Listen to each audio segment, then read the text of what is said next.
Alright, I am excited to play Magic the Gathering with my deck that is trying to win. Oh, we're not trying to win today, are we?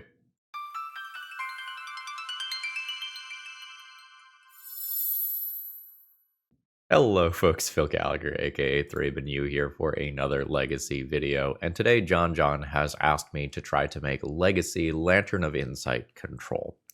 Now, this is a bit of a gimmick deck that occasionally sees play in something like Modern.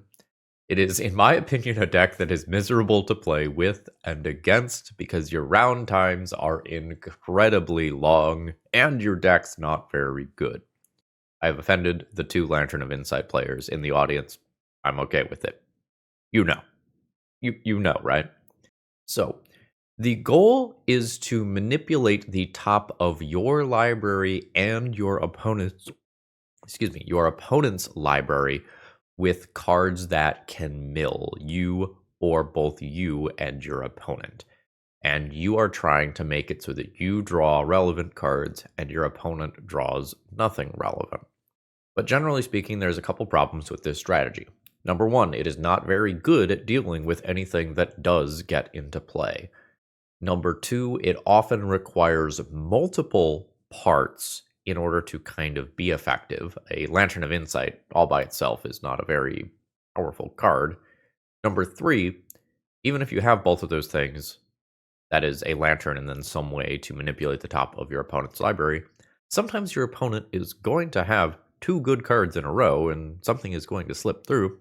And number four, you need another lock piece beyond that to keep from dying to random creatures or whatever that got into play in the first couple of turns. So from a deck building perspective, this is a really bad idea, especially in Legacy. Legacy right now is so incredibly fast, like going into Eternal Weekend, with Reanimator decks threatening to make something like an Atraxa or Archon of Cruelty on turn 2, with Psychic Frog being a single spell that you can resolve and then just win the game with it without the need for casting another spell the rest of the game. So, we've got to deal with that. And we have to deal with cripplingly good hate cards that exist in this format. You know, your Null Rods, for example, that just for 2 colorless mana can shut off your entire deck. So we've got an uphill battle. John submitted a list. I have edited it extremely so that we can actually attempt to win the game. Here's how I did it. So I have kept the core of what was sent to me, and that was Ancient Stirrings to dig, and then the combination of Codex Shredder to mill, Ghoulcaller's Bell to mill, Lantern of Insight to reveal the top of library, and Pyxis of Pandemonium as another way to kind of manipulate the top of libraries as well. So basically, everything in this column here, plus these, was in the original deck list, minus the Grindstones, which I have added. So the problem with this Lantern deck is that it is very bad at winning the game. And Karn the Great Creator was one of the primary win conditions in the original build, but the mana base was not built to power out Karn, meaning that Karn is coming down relatively late. And if Karn is not also doubling as just an oops, I win button versus artifact decks, or if it's not doubling as a way to just nuke opposing lands from a control deck early on with liquid metal coating, you're losing a lot of the power of Karn. So, given how much ability we should have to manipulate the top of our library, I have added in an A plus B combo of Painter Servant plus Grindstone. The Urza sagas that were already running in the deck, because they can tutor up our like Codex Shredder, Lantern of Insight style cards, can also tutor up Grindstone. I believe the original build had like 1 Ensnaring Bridge. I think if we're going to try to fart around with Lantern of Insight, we need 4 of them. I originally built with 3 Ensnaring Bridges in the main and a 4th one to tutor for Karn, but I really just couldn't justify playing the Karns as I was trying to make the numbers on this deck work. And I added in Emry, Lurker of the Loch, because if we are going to be self-milling, then I might as well take advantage of my graveyard in some way. I could do that via Delve with something like, a Murktide Regent or a Tombstalker or something like that. But Murktide Regent cared about instants and sorcery specifically, which I'm not playing very many of. Now, John's original build had much harsher mana requirements. I think John's build was 4 colors, having things like Abrupt Decay has generic answers to stuff that can slip through. I have gotten rid of that. It is my hope to end the game with Painter Servant Grindstone or Urza's Saga more of the time than I do this hard lockout thing. The hard lockout thing is probably going to happen a few times throughout this league, and it's going to take a very long time to win the game when that happens. But I don't want to lock out for a long time, if that makes sense. I want to lock out for a couple of turns and then end it. I don't want to play this, I am going to lock my opponent out for 15 turns. I don't want to physically mill my opponent out as my win condition, especially in a world where people might be playing Emrakul. This runs into that as a secondary problem. This is one of the cleanest, 8-card packages I can do that still works with Urza's Saga.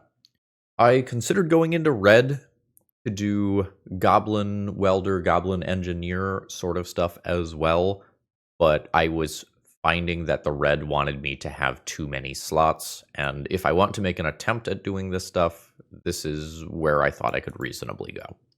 As far as the sideboard goes, we are hitting specific archetypes very hard.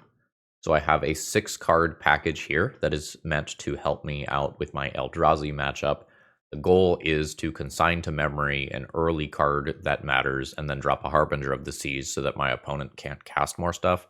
And if I can successfully keep them from drawing things that allow them to cast cards like the basic Forest, the basic Waste, the Sowing Mycosynth, then Sowing Mycospawn, then I can kind of keep them locked under Ensnaring Bridge for the rest of the game relatively easily.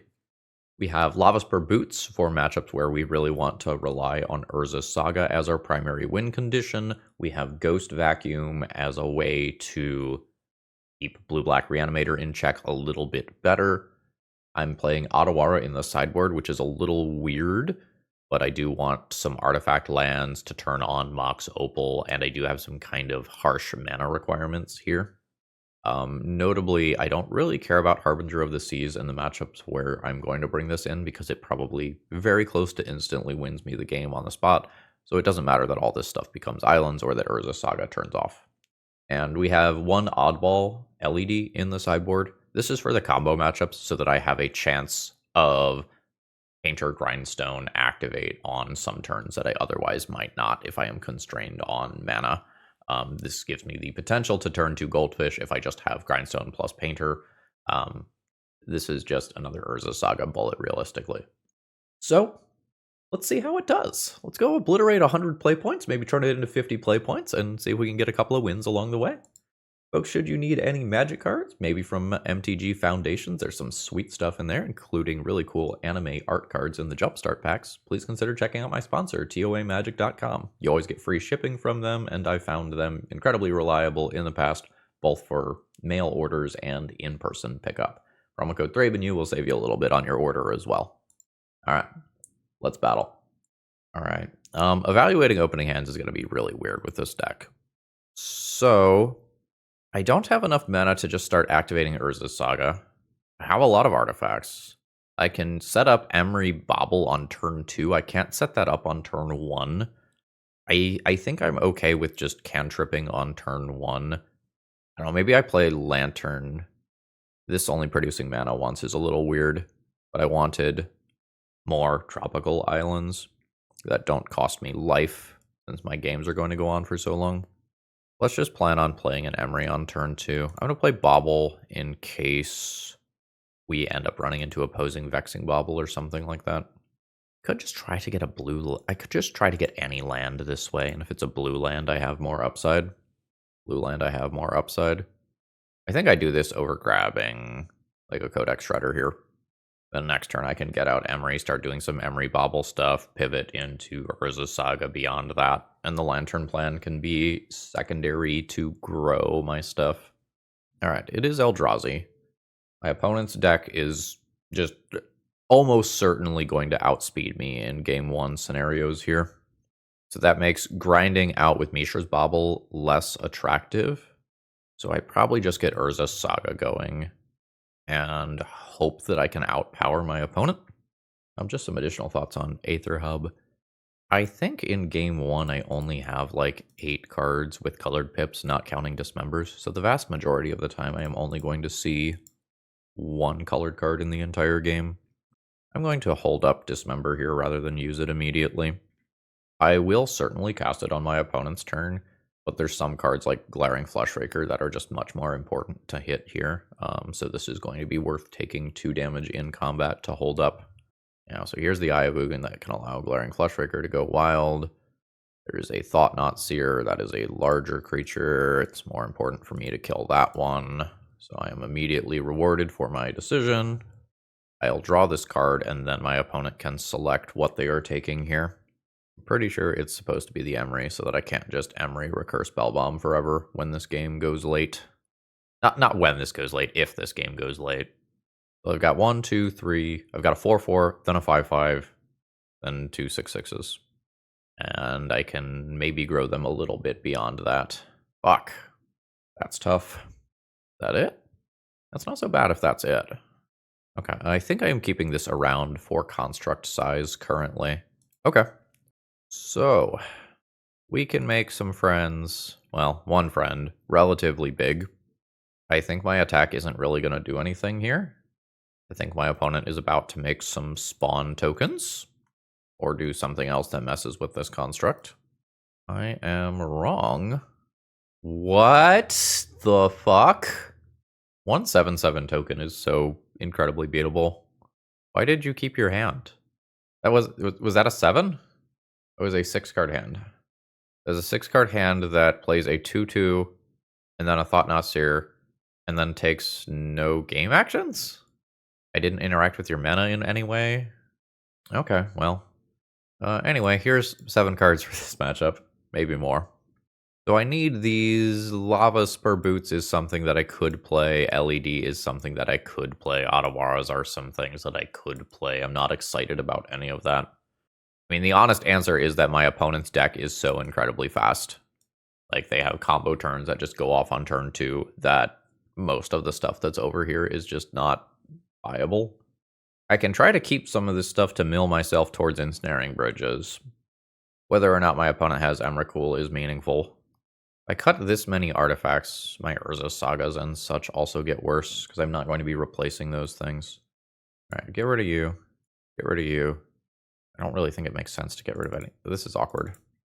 Like, I'm playing a very small number of these other things now. I've got to rethink this sideboarding if we go to another game. This is turn 3 Harbinger of the Seas. It is also just turn 3 Painter Goldfish. I am not great versus Wasteland. I think I'll keep it. I have 2 different win conditions active on turn 3. We'll see how this plays out. Thought-Knot Seer. Okay, so it is incredibly relevant that I have 2 different win conditions active for turn 3. To keep both active for turn 3, I do need to play Urza Saga here. And we'll dump these into play. I do need to keep at least 1 artifact for Spire of Industry. I know that my opponent has Thought-Knot Seer in hand and will likely play it this turn, so I don't want to draw immediately. Ooh, that's not good. Yep. So this is bad. At a minimum, my opponent can now cast a Thought-Knot Seer. Yeah, there it goes. And now my opponent should take the Painter Servant. The Harbinger of the Sea doesn't matter if my opponent has 6 power in play, plus the ability to produce colorless mana around Harbinger of the Seas. So hopefully they just mess up and take the Harbinger. They did not mess up. And they're still going. Fuck. Alright, well. Ugin casually tapping for 6 mana this turn. I am on a 2-turn clock in terms of power here. We just fully got outsped. And this is why I was so hesitant about trying to get Lantern plus Bell or something set up here. Alright, better lucky than good here. This does attempt to Goldfish next turn. I don't think it matters what color I put things on for this matchup. We'll just pick a weirdo color. So, Wasteland or Sowing Microspawn wins my opponent the game. If they have an Emrakul or equivalent in their deck list, that also wins them the game if they have boarded that in. I guess I block. Dismember already kills Painter. And I think most of the colorless removal options would already just kill Painter.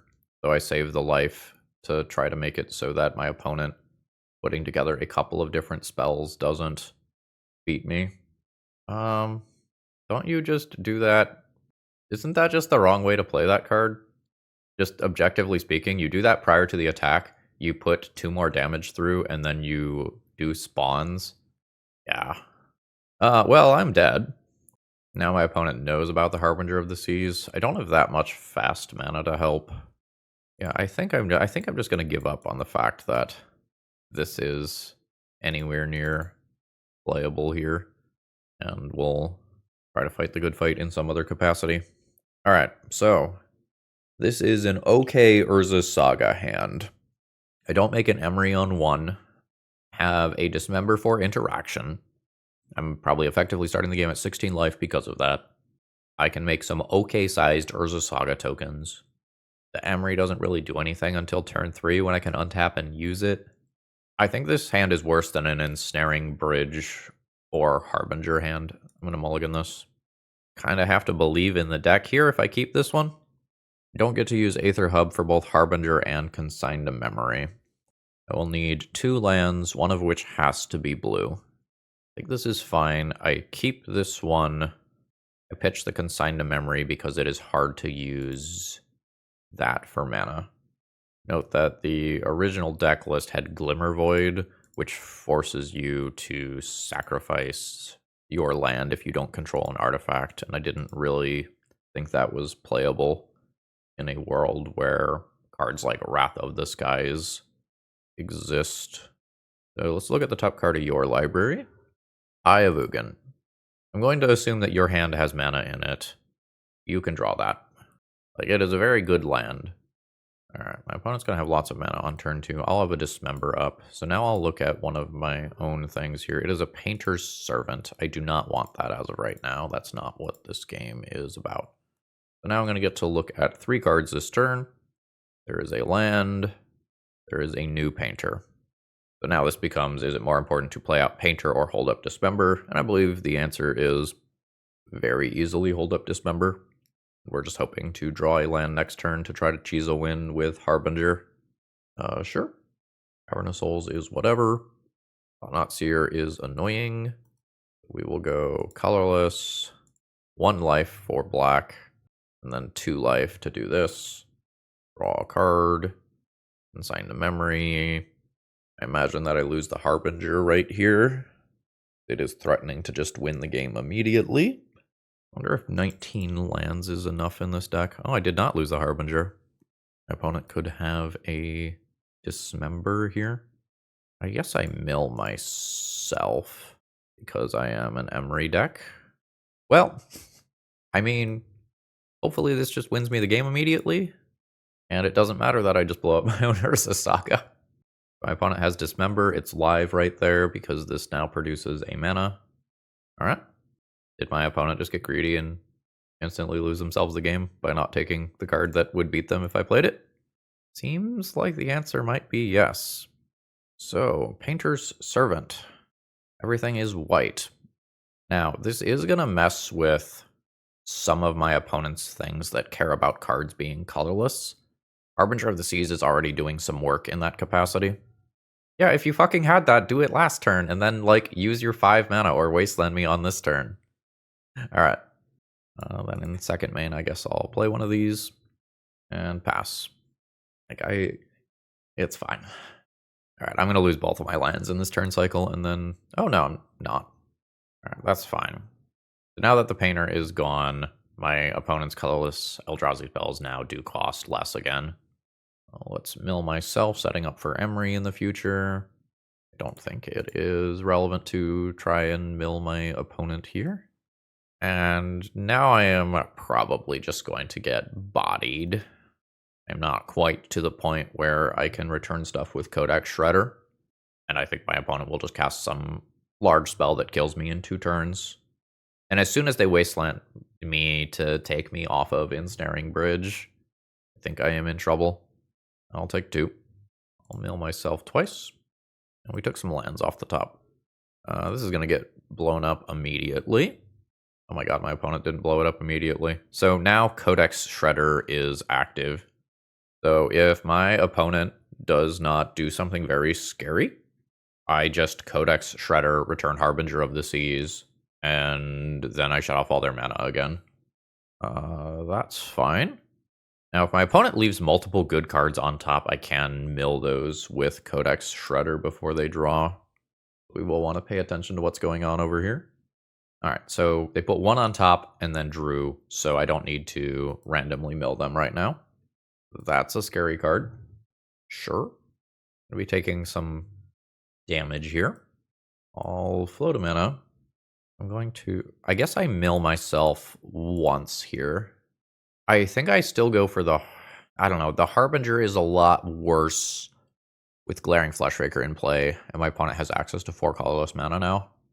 So, why don't we go for Ancient Stirrings and try to find Ensnaring Bridge with Glaring Fleshraker in play? Not the best either. Alright, I think I'm going to grab Ancient Stirrings, though. Oh, wait, Chalice on 1. Maybe we're grabbing Harbinger and then hoping to get lucky afterwards. Did not get blown out by Kozilek's command.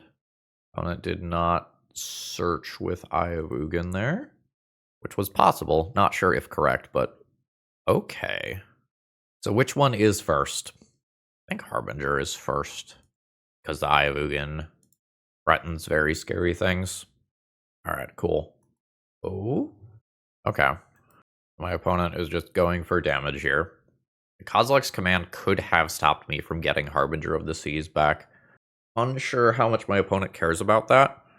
Like, this is just 5 direct damage. Alright, what did this do? 1 top again, so I don't get to mess with it via Codex Shredder. I'll take 5. And then any 1 spell being cast basically kills me. I guess I could block if Glaring Fleshraker attacks.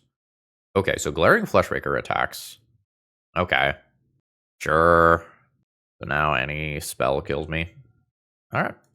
We are very, very dead. Our deck just did not keep up with the speed of our opponent's deck, and we could not punish mistakes. And my opponent had a bunch of very timely dismembers as well. Today's video is sponsored by Moxfield.com, and honestly, they're just the best at what they do. If you need to keep your deck lists online, this is the way to do it. They have all sorts of different viewing options. You can condense that text if you like things to be tight. You can make them visual grids. You can put them in stacks. You've got all sorts of different ways to kind of view and visualize your deck lists. And they also have some really cool functionality, like allowing you to see playtest hands and even fully playtest your decks. So check them out. Alright, I'm starting on 1 mana source here. That's not going to be enough. I think this deck physically needs more mana in it than the 19 plus 4 opals that were originally put into the deck list. I am probably going to keep this one and hope that it works out. I have Codex Shredder plus Lantern. I can use that to manipulate 4 lands. I might need to just keep everything that helps me make additional land drops and get rid of the Ensnaring Bridge that is going to be my lock piece, hoping that we can find one of the other 3. Alright, well, we're dead. So, Ancient Cellar Spawn is a lot less scary than me just getting reanimated on turn 1. But this is another thing that will just get around Ensnaring Bridge lock very, very, very easily. Plus, my opponent could still have some reanimation stuff in their deck. I've lost Mox Opal. Oh, yeah, okay, my opponent's just going to reanimate something and we're dead to it. Oh, okay, it's Necro Dominance. Sure. We're going to be dead to things a different way than what I was expecting.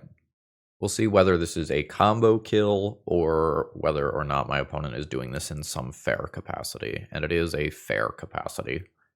My Codex Shredder, Lantern of Insight stuff don't super matter if my opponent is doing Necro Dominance stuff. And this is why I'm not keen on this sort of strategy in Legacy that is not trying to win, but is trying to not lose. Like, my opponent has basically put their win condition into play already. If I had the Opal, I would be hyper excited about this, but I don't. So let's try to find something here. All right, so I can do land drop 3 to try to kill my opponent with Urza Saga, or I can Ensnaring Bridge, rationalizing that my opponent probably wins via fair creatures. Think the Exsanguinator Cavalry type stuff. But if they have Sholdred, then Ensnaring Bridge doesn't actually stop me from losing. And I keep finding that my opponents have ways to just naturally beat Ensnaring Bridge in their deck, which is a little frustrating. So I think I'm going to take Tropical Island in an attempt to reduce their life total to 0 with Urza's Saga. All right, so my opponent junked some Sickening Shoals previously. All right, I get unmasked again, which is why I didn't draw for Mishra's Bauble. Is that it? I'm okay if that's it. I'm going to go ahead and take a little peek at one of their cards here. All right, so we know Fatal Push can take out an Urza Saga Construct token. Opponent draws 4. I need Lava Spur Boots desperately in the post-sideboard games. My deck just does not do anything versus Necro Dominance. I can't counter that. The answers that I have to it are just a little too slow. All right. I will dump a couple of artifacts into play, and if an Urza Saga token can ever connect with my opponent, they will die. The Grindstone does have some other small synergies with Lantern of Insight in that when I really, really, really don't want to draw something, I can mill myself. How many lands does the modern version of this play? I'm going to try to find out while my opponent is deciding whether or not they can kill me. Alright, well, something bad is happening. Dark Ritual. The first list that I pulled up for Modern has 22 lands. Yeah, fuck.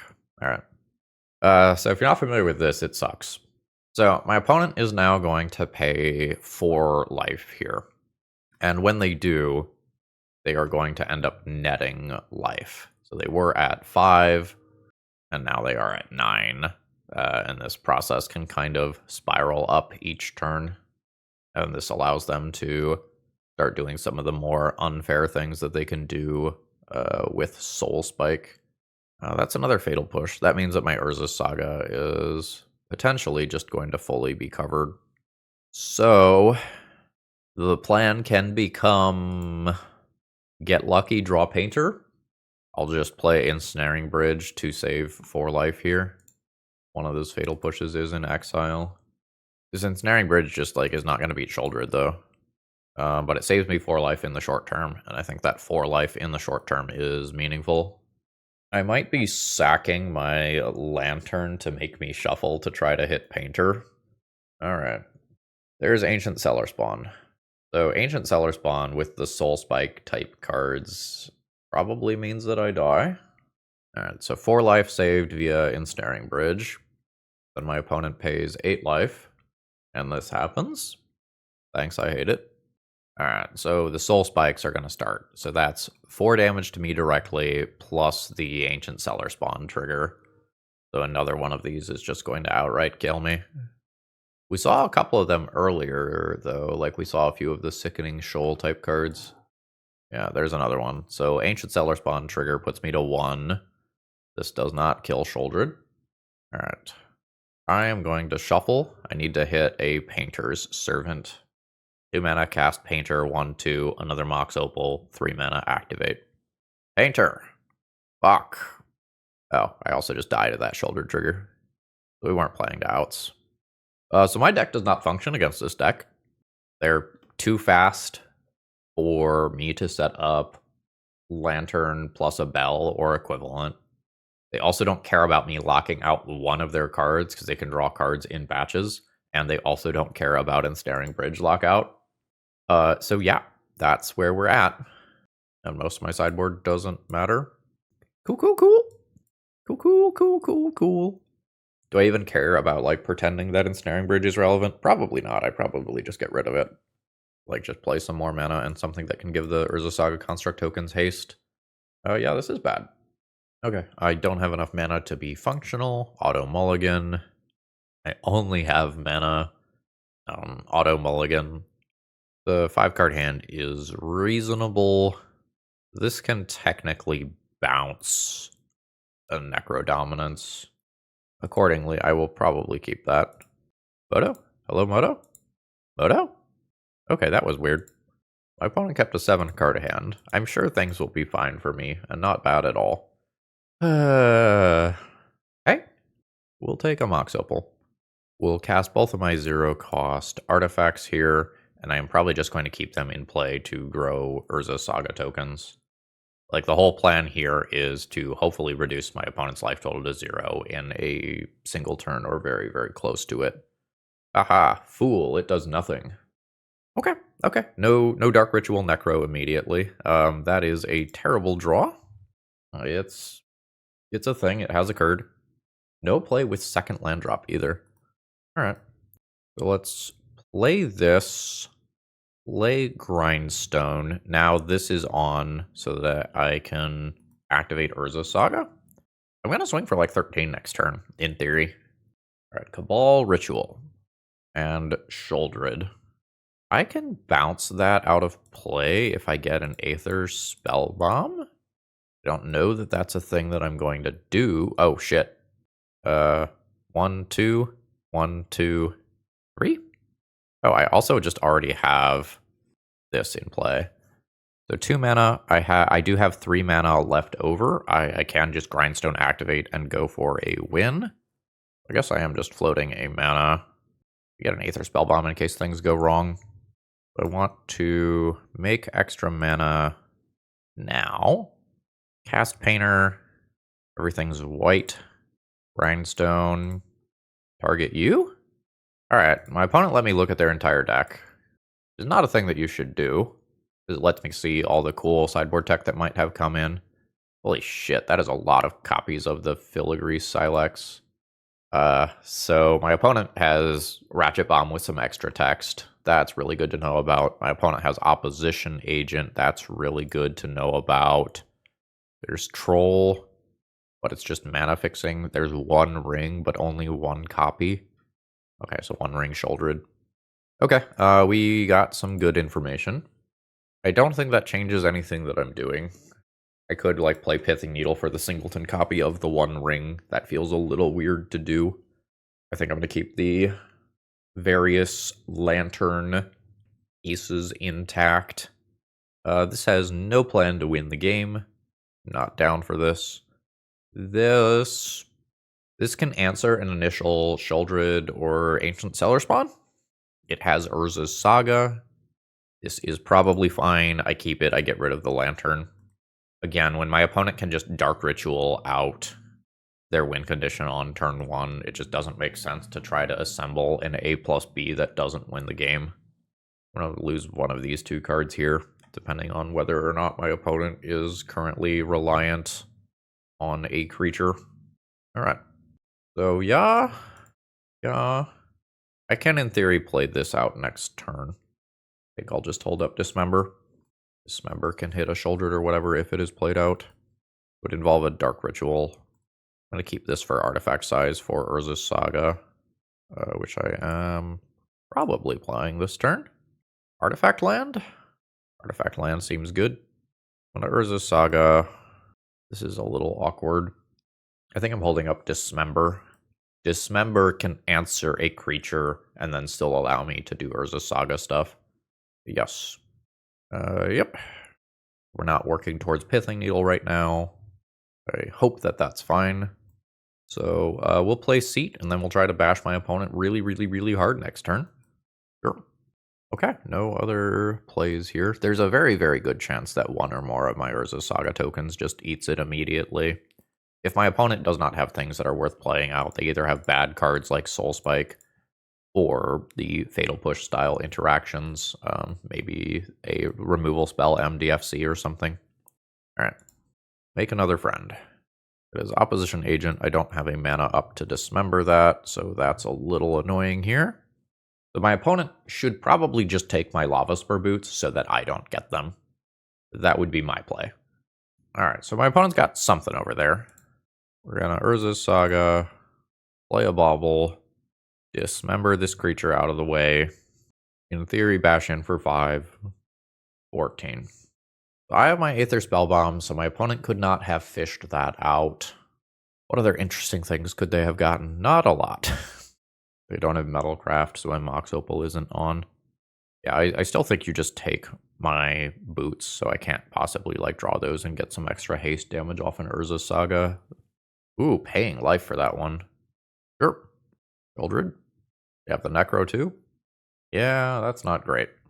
So my opponent gets to pay 8 life, and then gain a bunch of life. And we'll see if they can do some other plays beyond this as well, with some pitch cards. That was a removal spell of some kind. I think it was a Soul Spike. Yeah, that was a Soul Spike. Now, I almost certainly don't win anymore. Like, I can bounce this shoulder out of play, then my opponent can replay it. They can draw a bunch of cards with the One Ring and, like, Necro Dominance as well. Alright, I mean, this is what I work towards now. So, yeah. Well, Painter's Servant. Everything's red this time. I'll play an Aether Spellbomb. And I think we wait on the shoulder, because I don't care about their life total anymore. And I probably just bounce this at end step. If I bounce it before that, they just replay it. That's not great. Now I have 2 things that I need to bounce out of play, and only the ability to bounce one of them. Well, shit, that is another route to victory. So I can now bounce my Painter's Servant to not die. And then I just die to this stuff. Alright. Yeah, that's a reasonable way for my opponent to hedge towards the future. Oh, not opting to attempt to win. How much damage is this? Not lethal. Okay, we're just going to cast more things with this on the stack? No. Okay. So, I imagine that this combination just kills me. To try to keep live for a win, I guess I bounce my own Painter? I think this stuff still kills me. Alright, sure. Alright, that also kills me. Alright, dead. That was brutal. Alright. We have a Lantern of Insight and a Codex Shredder in this hand. And we will see whether or not this actually does anything. Okay. I think I will wait to draw. So the problem here is that my opponent very likely has some things that can come down very early in this game, like Psychic Frog and Tameo, that are just going to be very relevant. I need to mill this Daze so that I have a better chance at resolving Ensnaring Bridge, but my opponent now knows that this Ensnaring Bridge is coming. So that's awkward. And I don't think this game of perfect information in air quotes is favorable to me. So let's have my opponent mill that. Okay. So now the Delver still flips. Means that I can't play Ensnaring Bridge on my next turn. Alright, there is a Psychic Frog that is going to come down. And that can really, really mess me up if this Ensnaring Bridge gets answered via discard or counterspell of some kind. I'm going to set a stop in my own upkeep here. I have to decide whether or not I'm milling this frog or whether or not I am trying to get something else. The frog is a problem. Like if my opponent just has a Force of Will effect or another Daze, it's a problem. But I think I need to play towards doing something else meaningful with my own turn. I don't think I just get to pass and do nothing here. I think if I end up with too many lands in hand, my Ensnaring Bridge also does nothing. Alright, so junk that land. I draw a Grindstone. That's not good. Another land on top is not great for me. I'll play the Grindstone. I need to get cards out of my hand, so Ensnaring Bridge becomes more reliable. There's the Bowmasters. And because my opponent can have, up to 3 1-power creatures, I do really need to go hellbent with Ensnaring Bridge, as quickly as possible. So I take 5, going to 11. There's the Psychic Frog. I am 1 Force of Will away from basically an instant loss. Going to mill myself here. I don't want this land. I want any castable 1 or 0 drop card. That's fine. That's great. Attempt Bridge. This is the Force of Will check. Opponent passes. pitching the days that we know about. I will drop another Codex Shredder and then pass. I don't think I let my opponent draw Brainstorm and get multiple looks at a counter spell. I think I'm just going to junk that card. Nethergoyf is a perfectly reasonable draw here. I am not immediately dead to my opponent dumping their hand to Psychic Frog. It's pretty close. Be dead to a Spell Pierce style card. Alright, I'm at 5. Land on top is great for me. Brainstorm, less good for me. Okay. So I guess the dream is lock my opponent under Ensnaring Bridge for a turn or two, and then just draw Painter and kill my opponent. There's the fetch to clear. Still more land on top. That's lucky for me. If I can resolve, shit. I'm not sure exactly how the display works on Magic Online. Like, is that Force of Will now the second card down, or is that Force of Will in my opponent's hand? It doesn't really matter. I have to cast the Ensnaring Bridge no matter what, or I die. So yeah.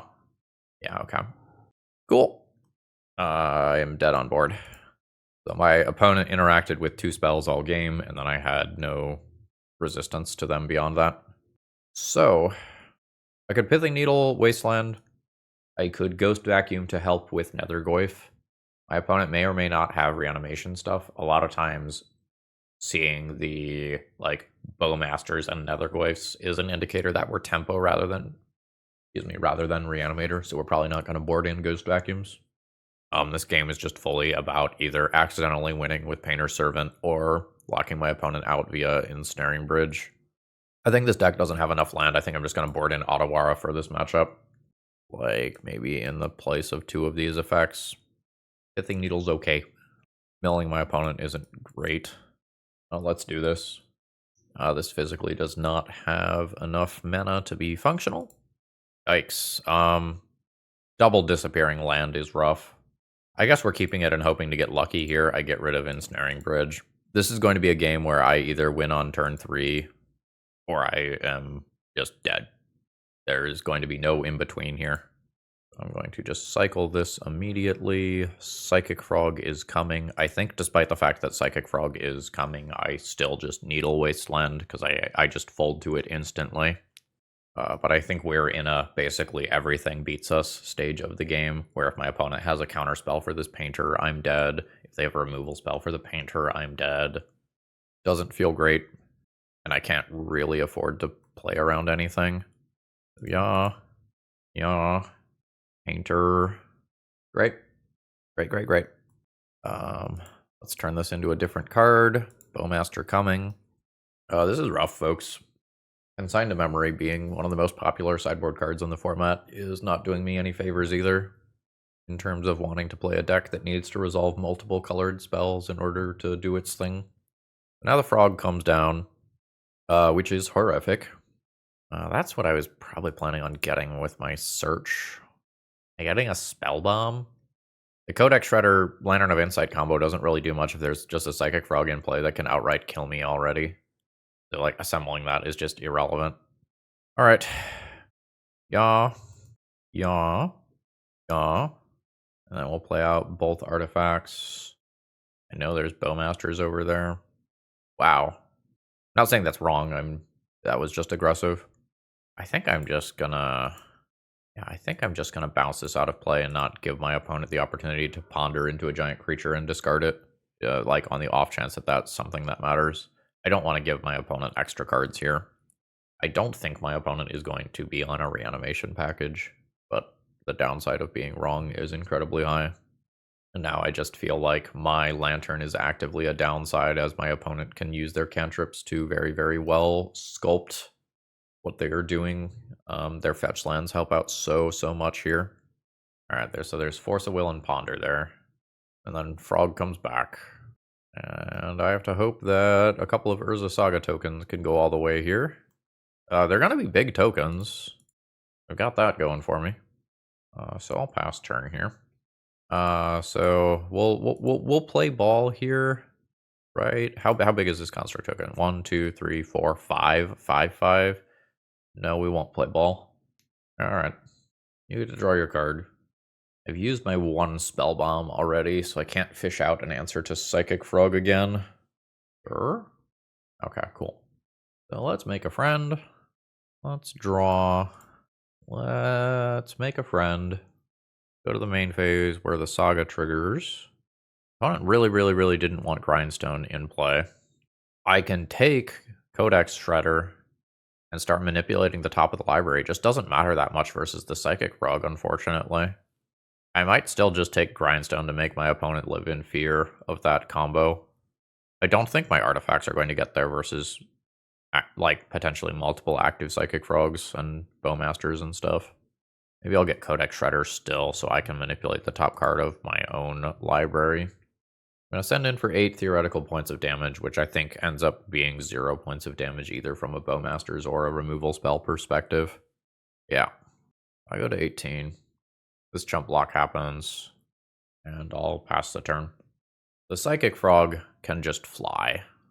Alright, we'll see. My opponent wants this Kaito. I probably don't give them to them. The stun counters are really relevant on these right now. So you can mill that. Drawing Force of Will.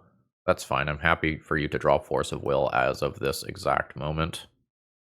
Petty Theft is really annoying. My opponent doesn't even need to remove cards from graveyard. And there's a very good chance that my opponent just out-tempos me here. Yep. So let's mill this land that I don't want. I found a Grindstone. That is not particularly exciting. Opponent forces that. And I guess we're just shoving in with this Construct token.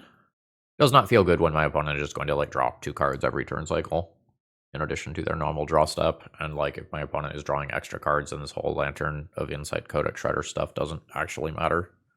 I'm going to keep the Bauble in play. My artifact count matters. Like it is the difference between me potentially killing my opponent in 1 combat step versus 2. Alright. Some additional damage. Draw 2. Assign to Emry. Cool. The Wasteland is off.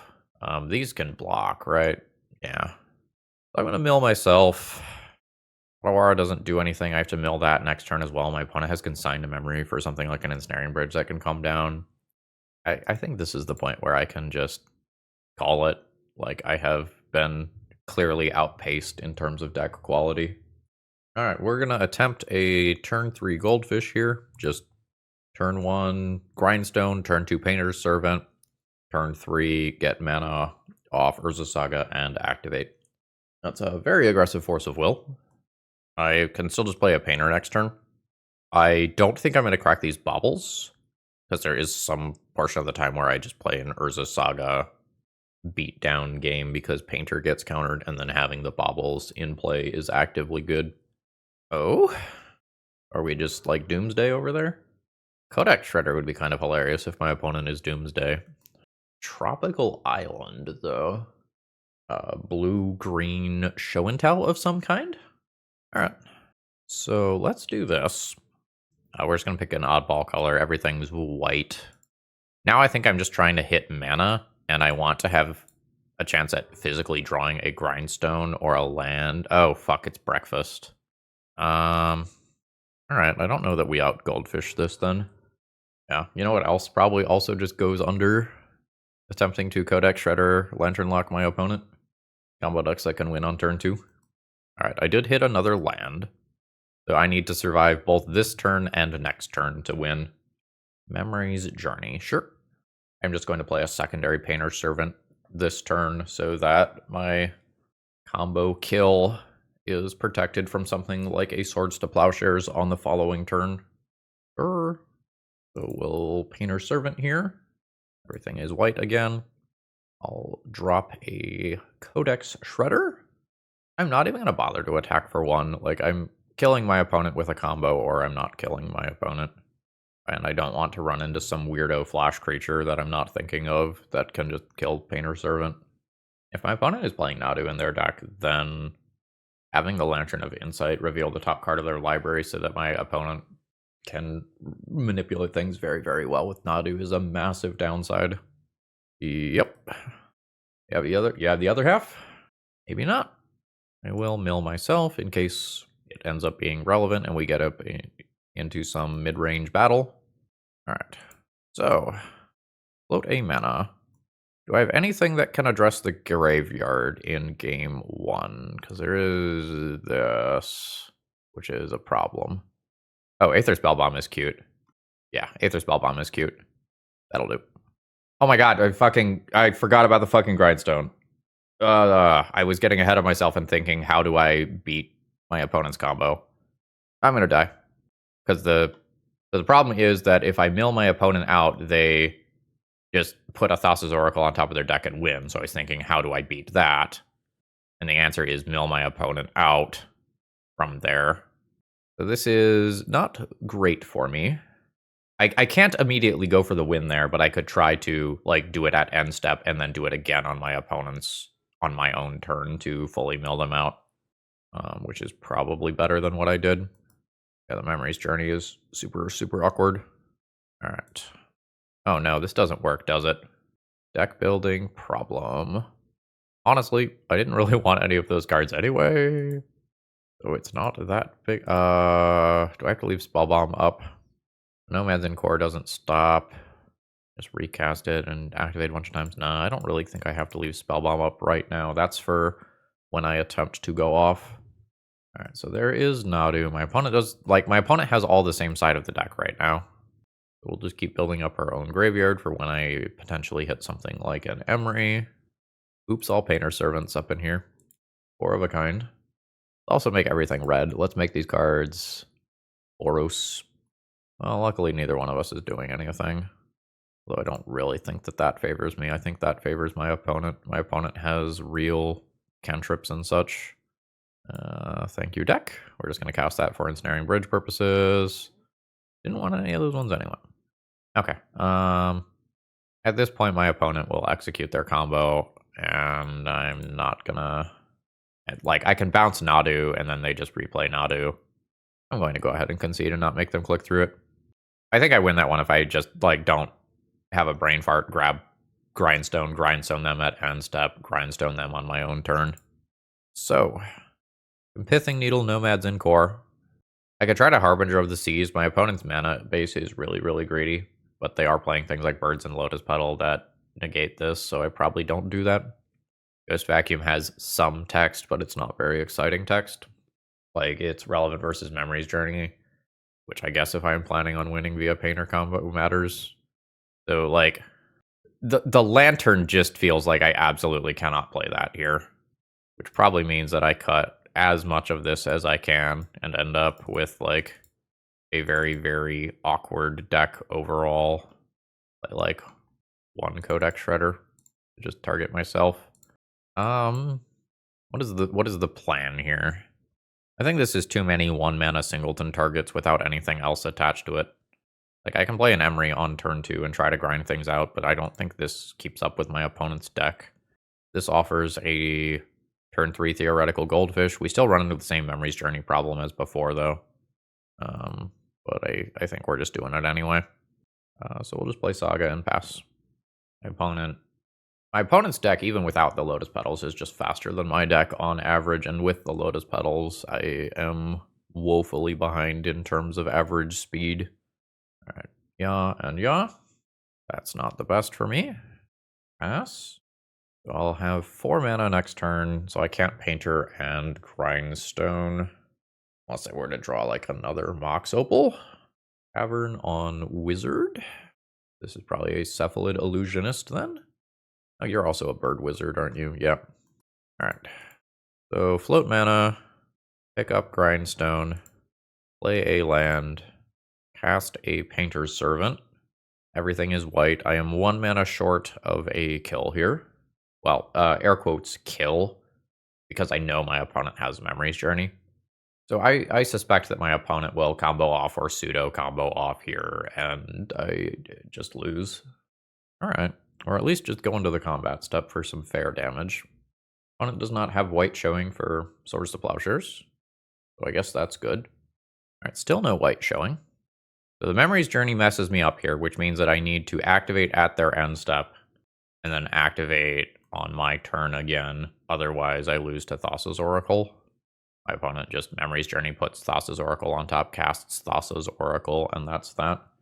This does mean that my opponent can, like, get an untapped white land and fuck me up. But that didn't happen, luckily. 14. We begin with Grindstone, target you. This is going to give my opponent a couple of Narcomoebas, which is fine. So the problem is if my opponent has a... Well, yeah, if there's like a Swords of Plowshares in hand that can remove this, things get a little weird. Wait, hold up. You know, there is Memory's Journey. Okay. So, play Urza Saga, pass.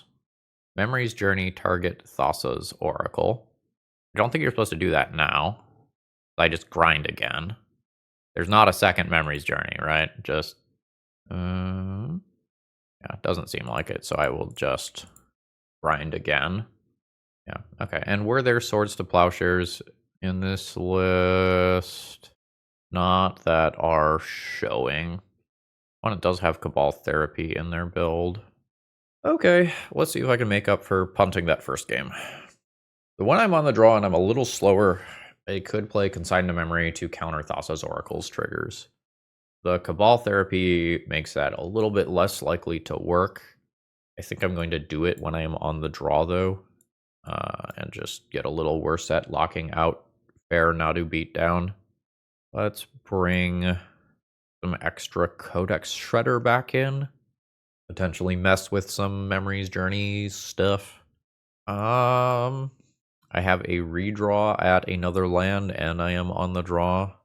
Did I board in the Ottawaras? I boarded in both Ottawaras. I am slightly land heavier than I was previously. I think I'm going to keep this one despite some degree of real risk of not playing Magic. Like, this is like 1.5 pieces of interaction plus an A plus B combo plus a redraw, and I'm on the draw.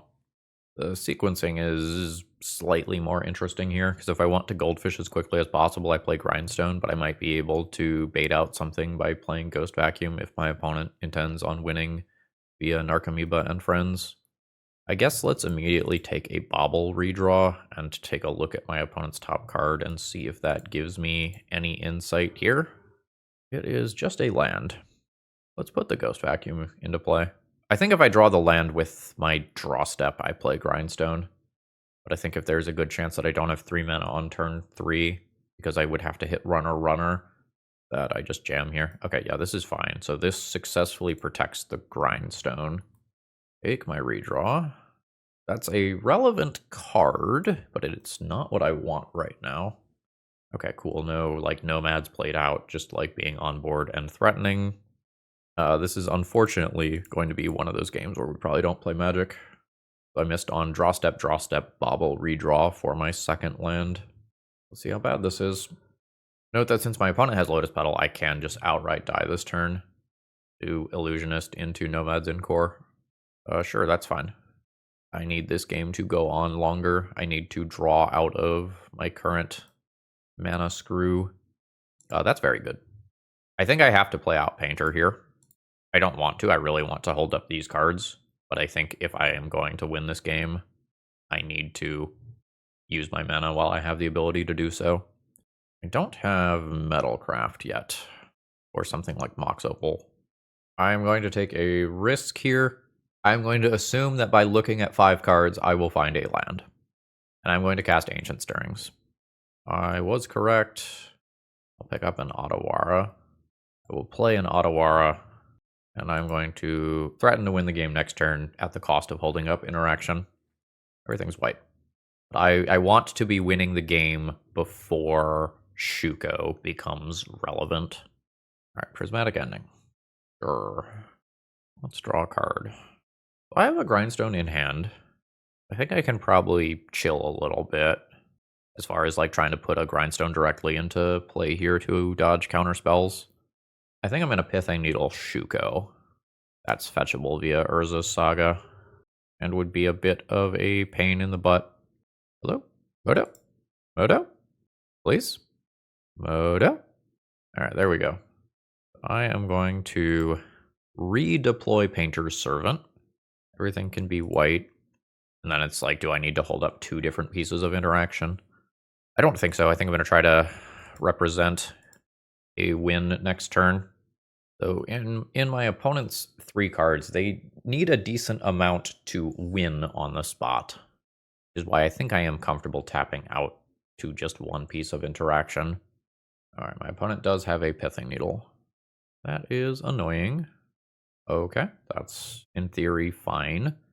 I'll dismember that probably immediately when I get priority. Okay. This is awkward. We do have things like Ottawara that can bounce a Pithing Needle out of play, but with Memory's Journey around, it's a little weird. So my Ancient Stirrings does not work currently. My Grindstone does not work currently. My Dismembers are not great versus duplicates of these. So I guess we're awkwardly chilling here for a little while. This might just turn into like who draws an Urza Saga or equivalent that can beat down in a meaningful way first. Multiple Dismembers can do stuff. I don't think I'm going to start fighting yet to just make an attack for 1. Very awkward for both of us. Well, I got a redraw. Yeah? Ball. This game is a joke. Redraw? Don't really want more lands that aren't named Urza Saga. Yep. So now I just, like, don't get to dismember my way through this entire thing. Okay. Pass turn. So if my opponent just draws a Nadu at any point, I can dismember that Nadu, but it comes at the cost of 10 activations. This is not great. We can play towards timeout. We can play towards drawing the other Ottawara. Mox Opal not particularly strong here. I don't even think I have... Well, I guess I can play that out because it can potentially save life off Dismember. Just don't think that's relevant. Land drop. All right, deck. No, I'm going to talk to both decks. Both decks. One of you produce a meaningful card that ends this game. I don't care who dies. It can be me. It can be them. But someone's got to die here. We need to take some relevant game action, please. You may surveil. Junking a bird. Nope, just lands. Please. I just want to do something. Brainstorm is probably very, very good for my opponent.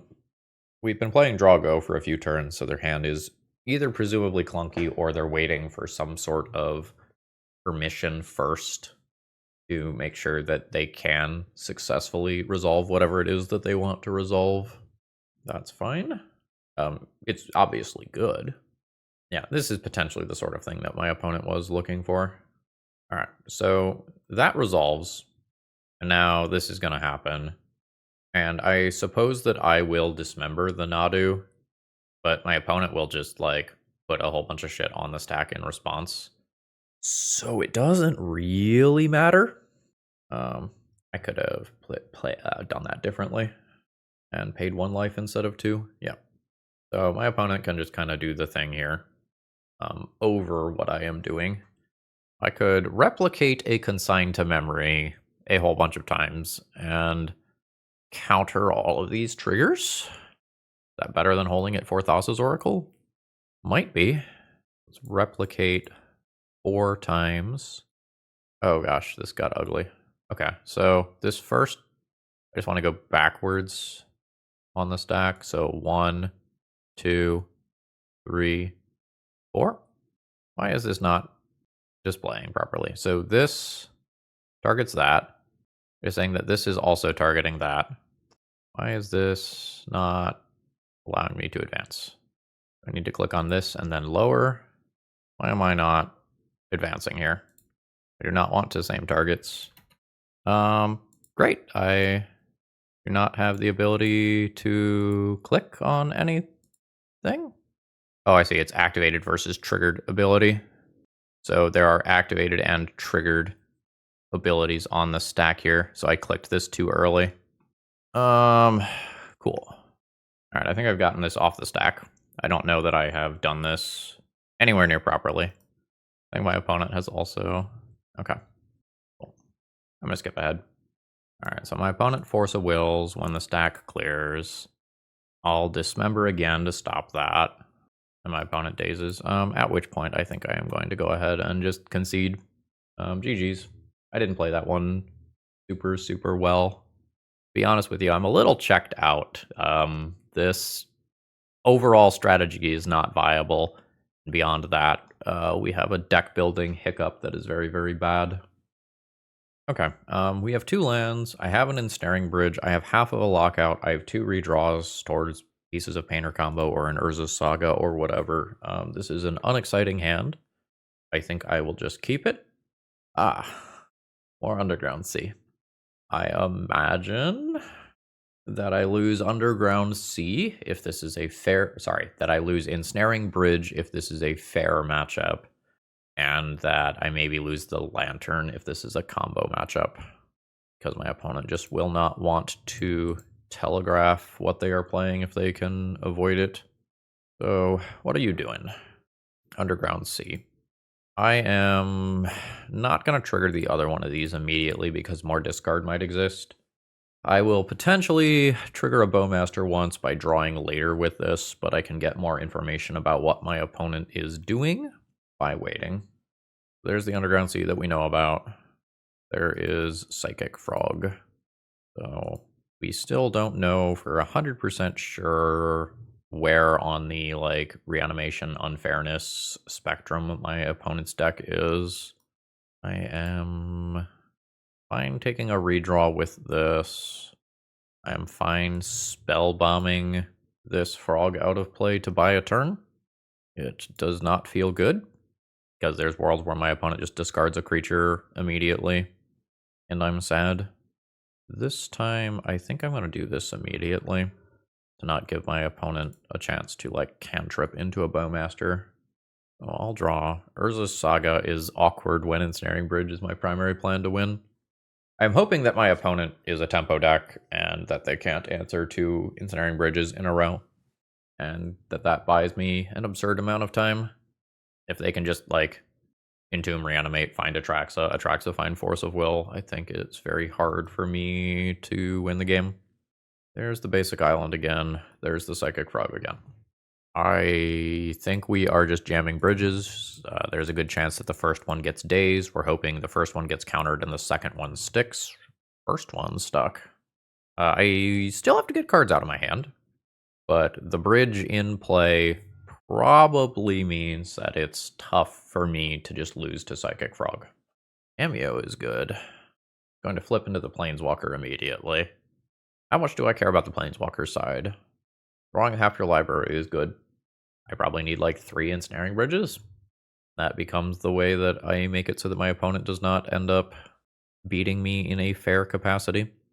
So I think we go Saga, cast a bridge around Daze. I think we let Grindstone potentially get dazed, and then next turn I untap and play Ancient Stirrings when I have a better idea of what my mana abilities are to cast cards. Oh, that Tamiyo ticks up fast when you don't have things to pressure it. Land drop?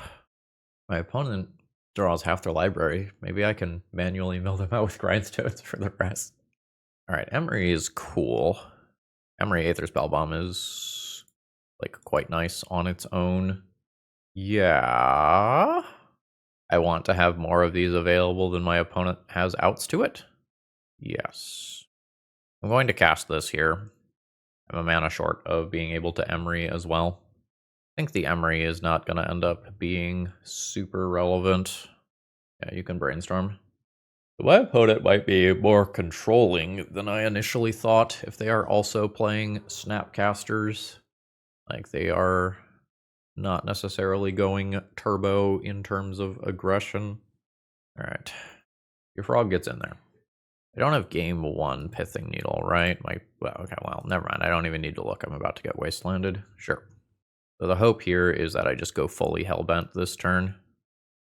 Which does indeed occur. I'll mill some cards. I don't have access to Painter, but I do have access to Spellbomb. I fully expect that Emry is just going to die, though. Yeah. Now we have to see if we can win the game through a Tamiyo ultimate. Maybe 3 Ensnaring Bridges gets there. My opponent says, I feel like I'm helping you if I ult this Tamiyo. No comment. No comment. Okay, yeah, so opponent is not going to ult the Tamiyo, they're just going to get a single cantrip back. What a weird game state we have entered. I'm pretty sure it is correct to start manually grindstoning my opponent. It's just a little weird because Tameo gives them access to things that I mill, but I I think I am very, very realistically in 6 mana double activate grindstone, attempt to kill you that way mode.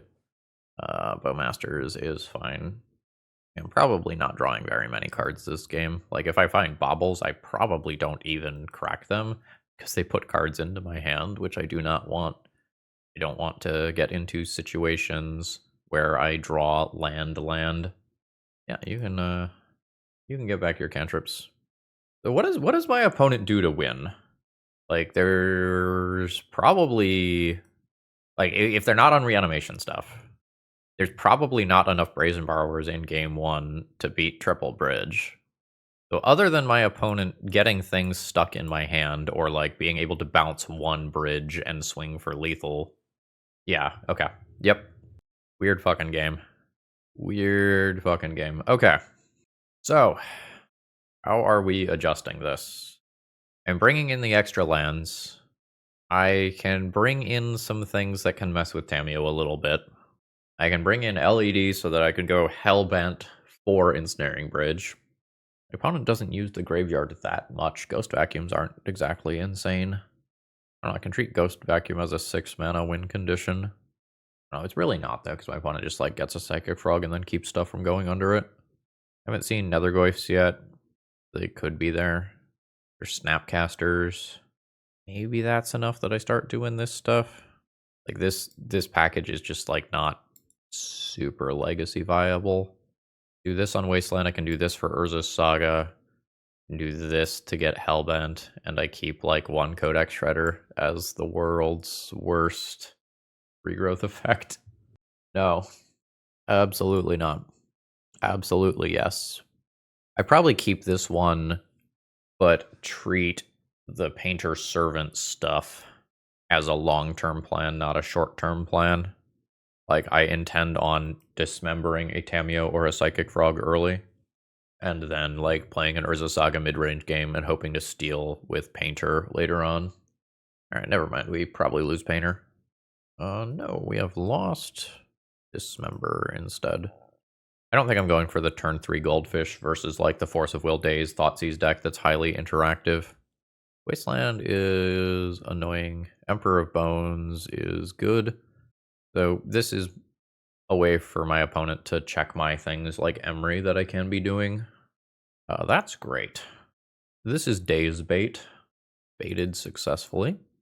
So some portion of the time I get Wasteland immediately. Alright. Opponent not just making this a 4-4 immediately. Opponent is chilling. So Consigned to Memory is a card. Daze is a card. I don't know that I'm going to play around the second Daze. I can maybe play around the Consigned to Memory by waiting a turn here. It is Bowmasters instead. Sure. I'll take a little damage. Like, I would love for my opponent to just hit me a little harder with Emperor of Bones or something. Note that this is optional, so opponent's not going to go after their own graveyard here. I'll go to 13. Okay. I'm going to cast a Mox Opal that doesn't look like it does anything. Then I'm immediately going to get Metalcraft. And we'll use this to drop in Snaring Bridge. It might just get countered by Consigned to Memory. Force of Negation. Sure. Now I get hit for 4 more. Go to 9. Ancient Stirrings is not bad. Those cards are terrible. I'm going to take a Bauble in respect of emptying my own hand. Yeah. Let's get this over with. Could probably be Wastelanded with this trigger on the stack. Doesn't matter in this case. But I think you're pretty much always taking that out. Negative. Alright, there's more land. Sure. I think I'm just going to save 2 life here. What does Adapt read? Yeah, that's fine. Let's just bounce that out of play. Save some short-term damage. Take 2. I'm going to get Wastelanded. My opponent can replay the Emperor. It's fine. It doesn't have a painter under it now, though. I don't think I am cracking the Bauble. I think the damage is too relevant when I am at 7 life. So, I need my top card to be Painter Servant. in which case I win. My opponent can just adapt to this, hit me for 6, and then I can't take a bauble redraw. Ooh. Okay. Now I can take a bauble redraw. Another Bowmaster would kill me if I do that, but I think 2 looks is perfectly fine here. Oh, fuck. I was supposed to target myself so that I can Grindstone myself if my top card isn't good. Yeah, so I would have Grindstoned that away. Right, I am dead. I'm going to concede, but then I'm going to look at my top card to see if it would have mattered. It is not the Painter. All right, we don't really have a lot of agency in sideboarding here because we're trying to cut the lantern stuff that doesn't super matter. This hand just gets to do Emry stuff. I'm going to need to find green mana. I should, in theory, have a very large number of redraws in order to do so. So I think I am fine with this.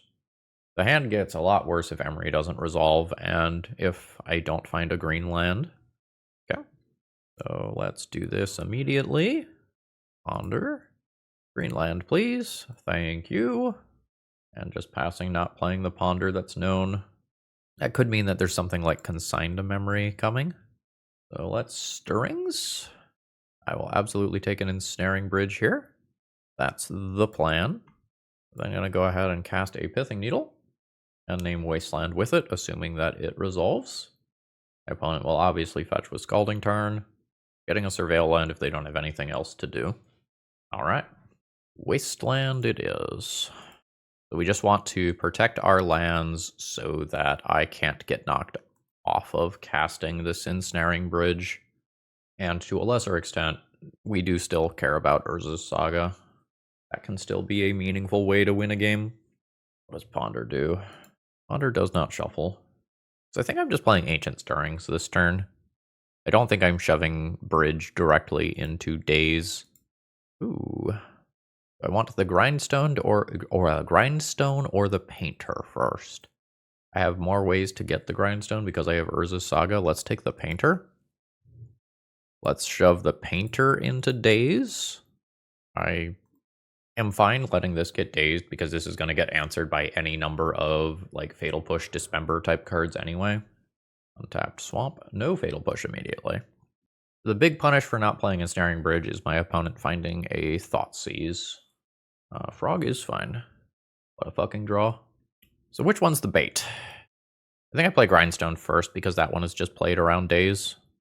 My opponent probably dazes this if they have it though. So Consign plus Daze will be annoying here.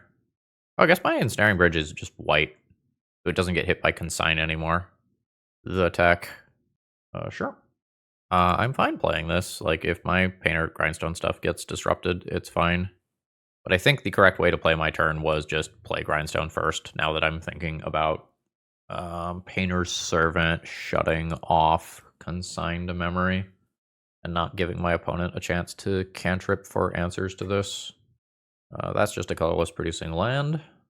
I don't think you play that prior to a Psychic Frog attack in case you end up wanting to, like, cantrip plus something else. I'll take one. You get to draw your card.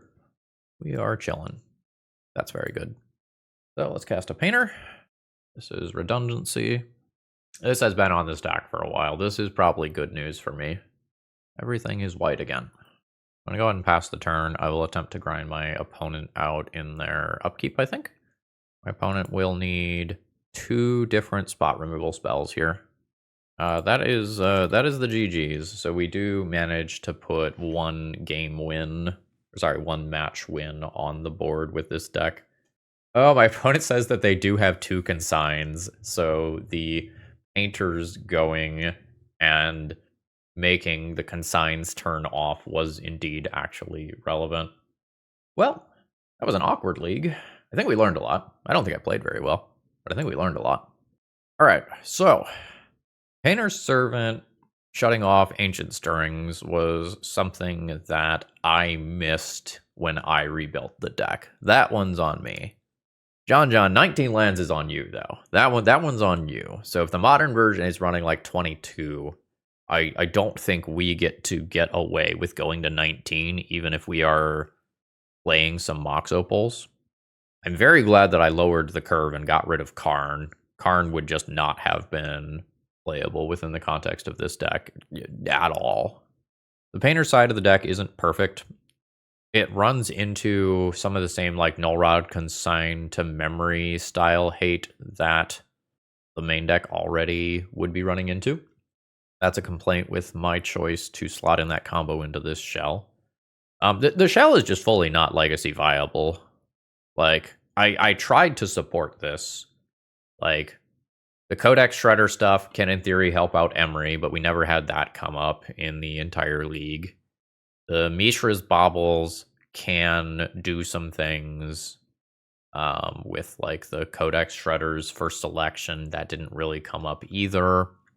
I'm glad that I moved up to 4 Ensnaring Bridges and just moved all of those into the main deck. I think John John's original build had, like, 1 main, and I don't even know if there was another one in the sideboard. Like, this was one of the most essential things to this deck, at least attempting to function. But, like, there's just not time in Legacy right now to fart around like this. All the decks are trying to kill you. Current Legacy is so fast. And once or twice throughout the league, we did get, like, a Shredder and a Lantern or something like that going. And it just wasn't enough. Like, it's an A plus B combo that does not win the game and does not do anything versus things that are already on board in our, like, Psychic Frog, Archon of Cruelty, Atraxa, Troll of Khazad-dûm, Glaring Fleshraker, Thought-Knot Seer, Giant Body World. I don't think that's super viable. So I think the deck needs at least 2 more lands. It felt smoother in post-sideboard games when I was slotting in the Ottawaras, but like, you can add Ancient Tomb to this deck to improve the short-term game and make it easier to Painter Grindstone people, but, like, we're still just playing a bunch of awkward artifacts.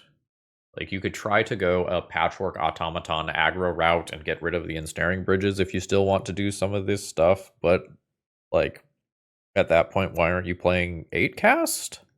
So I think this is one of those times where I throw in the towel and say, I don't know how to make this deck significantly better. Aether Hub was more awkward than I expected. I expected that land to be perfectly reasonable and good because I had just so incredibly few cards with colored symbols in the entire deck. And the reality of it was that I was hitting combinations of those cards too frequently when I did not have extra mana. Like, I thought the Mox Opals and the Trops that were there and the Spires were going to set me over the edge. Maybe those could just be a couple of fetch lands or, like, a fast land of some kind.